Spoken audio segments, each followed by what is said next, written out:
नमस्कार, स्वागत है आपका हमारे चैनल वास्तु आरोग्य में, जिसमें हम हर शनिवार को आपको देते हैं वास्तु से जुड़ी जानकारी।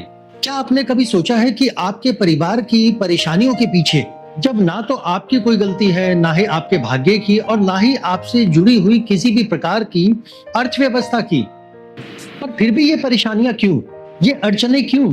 हो सकता है कि इन समस्याओं की जड़ें आपके जन्म से पहले आपके पूर्वजों से जुड़ी हुई हो। जी हाँ, मैं बात कर रहा हूँ पितृदोष की, जो कर्मों से जुड़ा होता है और जो कभी दिखाई नहीं देता, लेकिन वो पीढ़ी दर पीढ़ी चलता रहता है और आप उसका बोझ लगातार उठाए रहते हैं। और इसका प्रभाव केवल धन पर ही नहीं पड़ता, बल्कि आपके संबंधों के ऊपर, स्वास्थ्य के ऊपर और जीवन की शांति के ऊपर भी पड़ता है। इस वीडियो को आखिर तक जरूर देखिएगा, क्योंकि जो भी बातें हम आपके साथ आज साझा करेंगे इस वीडियो के माध्यम से, वो आपके कुल की समस्याओं का समाधान बना सकती है। आज के वीडियो में हम आपको बताएंगे कि पितृदोष के लक्षण क्या होते हैं, उसका ज्योतिषीय महत्व क्या होता है और सबसे आवश्यक कि इससे मुक्ति कैसे पाएं। क्या आपने कभी ये बात महसूस की है कि आप जितनी मेहनत करते जाते हैं, आपका पैसा उतना ही जो है व्यर्थ जो है वो चला जाता है? या हर बार जब भी लगने लगता है कि अब सब ठीक हो जाएगा, अचानक कोई नई मुसीबत आ जाती है और ये सब कुछ ऐसा लगता है जैसे हम ऐसी बाल्टी में पानी भरने की कोशिश कर रहे हैं जिसमें छेद ही छेद है। घर में हमेशा तनाव, मनमुटाव और झगड़े बने रहते हैं और कोई रीजन भी जो है वो समझ में नहीं आता और घर की शांति एक सपना सा लगने लग गई हो। ऐसे में बार बार होने वाली बीमारियां, दवा से भी ना सुधरने वाले रोग, ये सब भी पितृदोष के ही जो है संकेत होते हैं। तो पहले हम ये समझते हैं कि ये पितृदोष वास्तव में है क्या। देखिए, वैदिक शास्त्रों और ज्योतिष के अनुसार यह हमारे पूर्वजों द्वारा छोड़ा गया एक कर्म ऋण होता है। यूँ कह सकते हैं कि उनके कर्मों का एक बोझ। कई बार उनके अंतिम संस्कार ठीक से नहीं हो पाते, कई बार उनकी इच्छाएं अधूरी रह जाती हैं और वो चले जाते हैं, या उनके द्वारा जाने अनजाने में किए गए खराब कर्मों का प्रभाव भी अगली पीढ़ियों को भुगतना पड़ता है। यही कहलाता है पितृदोष। कुंडली में जब सूर्य पर राहु, केतु या शनि जैसे ग्रहों का अशुभ प्रभाव पड़ता है,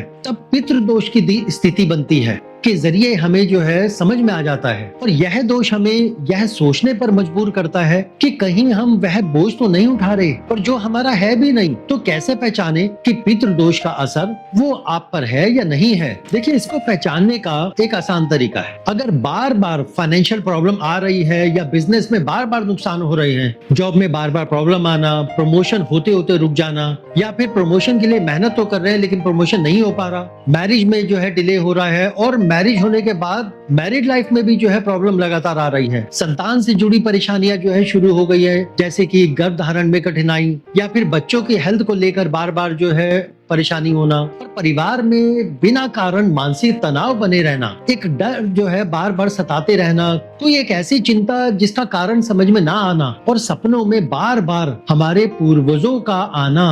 यदि ये सब कुछ ऐसा हो रहा है तो आप समझ जाएं कि कहीं ना कहीं पितृ आपको परेशान कर रहे हैं और ये पितृदोष ही है। और सौभाग्य से जैसे ये दोष प्राचीन है, वैसे ही इनसे मुक्ति के उपाय भी शास्त्रों में दिए गए हैं, जैसे श्राद्ध व तर्पण, पितृपक्ष में पूर्वजों के निमित्त कर्म करना, पिंडदान जैसे गया जी, हरिद्वार, वाराणसी जैसे तीर्थ स्थलों पर भोज व अन्नदान करना और वहाँ पर पिंडदान की संपूर्ण पूजा करवाना। तीसरा आता है दान व सेवा, खास तौर से अमावस्या वाले दिन भोजन, वस्त्र या धन का दान करें। जो जीव जंतु है उनको आहार देना, जैसे गाय, कुत्ते, कौवे को और मछलियों को भोजन देना, और खास तौर से चींटियों को जमाना। साथ में मंत्र जाप, जैसे कि पितृ गायत्री मंत्र का नियमित जाप करना, और पीपल के वृक्ष की पूजा, पीपल के वृक्ष को जल देना, उसको जल से सींचना और उसकी सेवा करना। ये सब क्रियाएं न केवल पूर्वजों की आत्मा को शांति देती हैं, बल्कि आपके जीवन में सुख और संतुलन भी लाती है। और यह भी समझना जरूरी है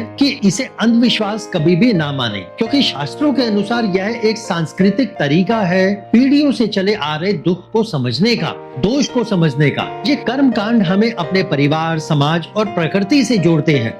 दान करना करुणा को जगाता है और प्राणियों को भोजन देना जीवन के प्रति एक आदर को बढ़ाता है। देखिए, चाहे आप ज्योतिष या वास्तु को माने या ना माने, उसमें विश्वास करें या ना करें, लेकिन ये कार्य निश्चित ही आपके जीवन में सकारात्मक परिवर्तन ला सकते हैं। देखिए, याद रखिए, पितृदोष हमें डराने के लिए नहीं बल्कि यह सिखाने के लिए आते हैं कि बीते हुए समय की गलतियों को पहचान कर अब हमें अपने प्रेजेंट को और अपने फ्यूचर को दोनों को बेहतर बनाना है। अगर आपके साथ भी ऐसा कुछ हो रहा है या पास्ट में हुआ है तो हमसे शेयर जरूर करें, और अगर आप चाहेंगे तो हम आपकी दी गई जानकारी को अपने दर्शकों के सामने भी अपने चैनल के माध्यम से जरूर रखेंगे। यदि आपको लगता है कि यह वीडियो में दी गई जानकारी आपके लिए उपयोगी है तो इसे औरों के साथ जरूर साझा करें। क्या पता किसी और के जीवन का अंधकार इसी से ही दूर हो जाए। और ऐसे ही और ज्ञानवर्धक विषयों के लिए हमारे चैनल को सब्सक्राइब करें। और यदि आप ऐसे ही किसी विषय के ऊपर जानकारी चाहते हैं तो आप हमें कमेंट करके बताएं और हम उसके ऊपर वीडियो जरूर बनाएंगे आपके लिए। तो मिलते हैं हम अगले वीडियो में, तब तक के लिए धन्यवाद।